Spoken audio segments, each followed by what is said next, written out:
Ben bir yeğenim var. Ben bir yeğenim var. Kağıda diploması kopya. Bana değil bal 2 tane çörek getirdi. Ben de gittim Nanıbay'ın Erzeki'ni koydum 17 nefer var. 2. vardım 18 neferdim. 3. vardım hiç kim yok. Fakat biliyordum. Benden başka adam yok. Bazen bana çörek taya duvarını. 2 tane çörek var dedim. Var ne o bana dur dedi. Daha iyi masal diyem ben masal diyem dedim. Var ne o bana dur dedi. Adam yok ne oluyor ya. Aynı ben iyi ki takım gene vardım 2 tane çörek var dedi. Hem kulağım eşmeyen kulağım lal daim dedi.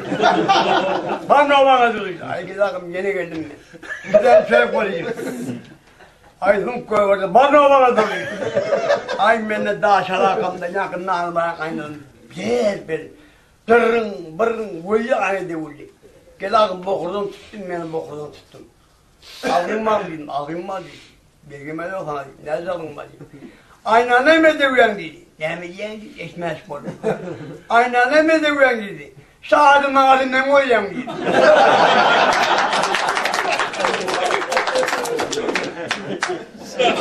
Bu Türkmen biri kendine